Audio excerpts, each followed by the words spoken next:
warahmatullahi wabarakatuh. Ketemu lagi sama aku Valida MS. Di video kali ini sesuai dengan judulnya, aku akan menunjukkan ke teman-teman semua ada berapa jenis tabungan yang aku miliki. Sebelum aku menjelaskan lebih jauh, di sini aku akan kasih tahu ke teman-teman semuanya bahwa di sini aku bukan ahli, aku bukan pakar dalam bidang keuangan, tapi yang aku share adalah murni dari pengalaman aku pribadi. Dan di sini kalian bisa menyesuaikan dengan jumlah penghasilan dan kebutuhan rumah tangga kalian masing-masing atau kalian masing-masing yang belum berumah tangga. Untuk gambarannya di sini aku adalah seorang ibu rumah tangga yang masih tinggal berdua dengan suami karena masih belum memiliki anak.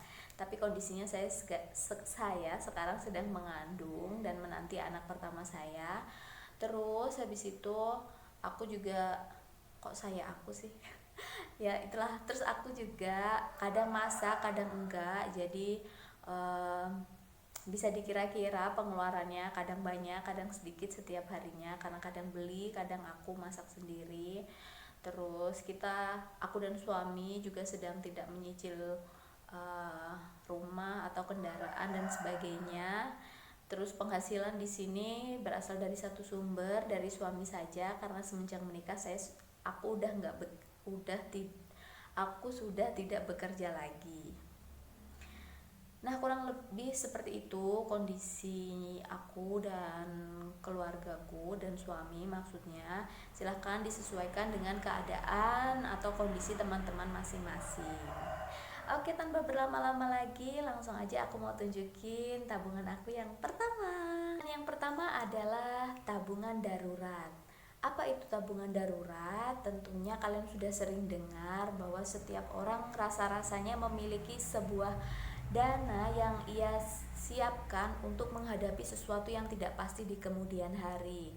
Contohnya, misalkan tiba-tiba sakit, misalkan tiba-tiba ada accident atau dan lain sebagainya yang amit-amit jangan sampai terjadi di keluargaku dan keluarga teman-teman semuanya. Tapi kita perlu banget untuk memiliki dana darurat ini atau tabungan darurat ini, sekali lagi untuk menghadapi kemungkinan yang tidak pasti di kemudian hari.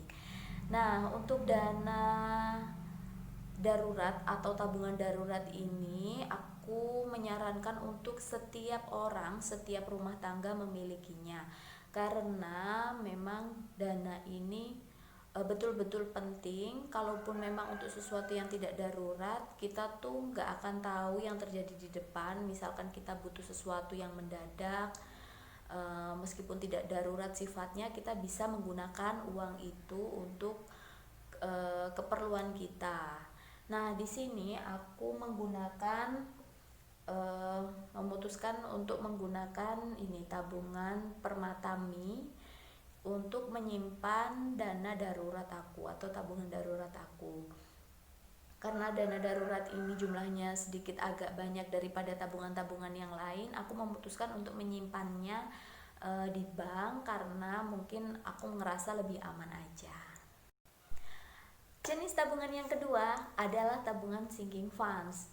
Seperti di video-video aku sebelumnya, aku udah nunjukin ke kalian semuanya bahwa aku memiliki tabungan sinking funds. Untuk lebih lengkapnya apa itu sinking funds, kalian bisa langsung klik aja di video aku sebelumnya. Dan ini aku mau nunjukin, ini aku kasih contoh dua aja. Di sini aku punya tabungan untuk emas dan juga untuk lebaran. Ini yang aku tabung dari sisa-sisa pendapatan, sisa-sisa gaji yang udah aku pisahin untuk kebutuhan wajib, sisanya aku masukkan ke tabungan ini. Untuk kategori sinking funds aku setelah berumah tangga itu diantaranya aku punya untuk emas, terus punya untuk lebaran, terus untuk kebutuhan baby karena sebentar lagi aku akan melahirkan, terus aku juga ada untuk kebutuhan elektronik gitu. Jadi karena kita pasangan baru, terus di rumah kita belum memiliki alat-alat elektronik yang lengkap, jadi kita harus menyisihkan sedikit-sedikit uang untuk melengkapi kebutuhan rumah tangga, diantaranya adalah barang-barang elektronik. Terus untuk teman-teman, untuk kategori apa yang ingin kalian buat sinking funds itu bebas. Misalkan teman-teman lagi nabung buat pengen beli kendaraan sepeda motor, atau nabung pengen nyicil rumah, atau kalian punya tabungan untuk liburan dan sebagainya, itu bebas banget, terserah. Tabungan sinking funds ini memang sifatnya kita fokuskan untuk membeli sesuatu yang spesifik gitu. Jadi beda dengan yang darurat tadi. Kalau yang darurat tadi sifatnya masih belum tahu untuk apa, yang jelas untuk sesuatu yang mendesak di kemudian hari. Kalau yang sinking funds ini kita memang tahu persis kita mengumpulkan uang itu untuk apa. Yang ketiga adalah tabungan kalender. Nah, tabungan kalender ini adalah tabungan yang paling konsisten. Setiap hari, setiap tanggal selalu aku isi ya. Jadi bisa aku bilang tabungan ini adalah tabungan terkonsisten yang pernah aku punya. Nih, ini karena tanggalnya masih baru, November, ini aku baru bikin. Kayak kalian bisa cek di video sebelumnya.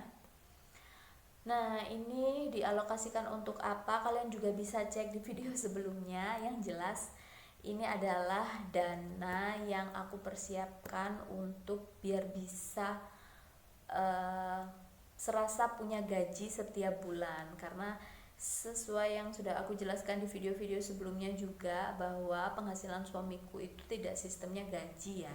Jadi nggak kayak pegawai, memang bukan pegawai. Jadi suami aku tuh wirausaha, jadi punya usaha gitu.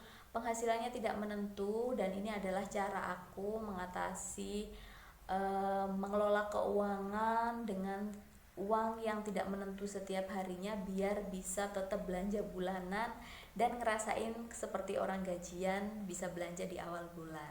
Tabungan yang keempat. Di tabungan yang keempat ini aku bilangnya ini adalah tabungan suka-suka. Jadi ini bebas, punya ini atau nggak punya ini sebetulnya nggak masalah. Tapi ini aku pengen aja. Jadi di sini tuh aku punya tabungan koin. Ini aku kemarin baru beli dan isinya masih sedikit. Tabungan koin ini untuk apa? Aku pribadi kurang suka menyimpan uang koin di dalam dompet, karena menurut aku berat dan nggak suka aja pokoknya. Akhirnya aku beli celengan ini untuk misalkan aku dapat kembalian yang receh, misalkan uang 100, 200, 500 perak, itu semuanya aku masukkan di sini gitu. Aku juga ada videoku yang pertama itu aku pernah unboxing celengan aku, celengan koin. Hasilnya lumayan banget, dan ini bisa kalian contek buat teman-teman yang sama kayak aku, yang gak telaten nyimpen uang koin di dalam dompet. Daripada uangnya berserakan, lebih baik kalian kumpulin aja di sini. Terus tabungan suka-suka aku yang lainnya adalah ini. Lebih tepatnya ini celengan ya. Jadi di celengan ini aku menyisihkan uang keuntungan dari jualan online aku. Jadi aku ini sempat jualan online beberapa waktu yang lalu, cuman ini karena aku fokus hamil ya, karena orang hamil tuh kan kadang moodnya berubah-ubah. Jadi aku memutuskan selama hamil ini aku stop dulu jualan onlinenya. Nah, keuntungan dari hasil jualan online aku itu semuanya aku masukin di sini. Tujuannya apa? Karena pada waktu itu aku tuh masih merasa kesulitan untuk ngerem, berasa punya keuntungan, dan aku pengen belanjain keuntungan dari uang online shop aku. Padahal kalau aku bisa kumpulin uangnya juga lumayan banyak, dan suatu saat bisa untuk muter lagi modalnya dan untuk menambah kuantiti barang atau stok yang aku punya. Akhirnya aku memutuskan untuk beli celengan. Kenapa celengan? Karena celengan itu susah banget diambil ya. Nih buntu semuanya susah buat diambil. Beda kalau kita naruh di ATM. Kalau di ATM itu kita nggak akan bisa ngerem untuk semudah itu tarik tunai di ATM. Sedangkan kalau di celengan ini aku pasti akan ngerasa sayang banget untuk buka celengan ini kalau dia belum penuh kayak gitu. Jadi ini bisa kalian miliki, bisa enggak. Ini aku pribadi, dua celengan ini inisiatif aku pribadi. Oke, aku kira itu aja 4 jenis tabungan yang saat ini aku miliki. Buat teman-teman yang memiliki penghasilan lebih atau memiliki kebutuhan lebih, kalian bisa menyesuaikan dengan kehidupan kalian masing-masing, bisa disesuaikan dengan kondisi kalian saat ini. Kalau aku cukup itu aja, masih sementara itu aja, dan berharap suatu saat masih bisa nabung lebih, bahkan bisa investasi. Cuman kalau saat ini memang dengan penghasilan dan kebutuhan aku baru bisa menyisihkan uang dengan kategori-kategori tersebut. Mudah-mudahan tips ini, maksud aku mudah-mudahan apa yang aku share ini bermanfaat buat teman-teman semuanya. Kalau kalian suka video ini, boleh minta like, comment, dan subscribe-nya. Dan kalian boleh share video ini ke teman-teman yang lainnya supaya semakin banyak orang yang terbantu. Thank you udah nonton video ini sampai selesai. Kurang lebihnya aku mohon maaf. Wassalamualaikum warahmatullahi wabarakatuh. Bye bye.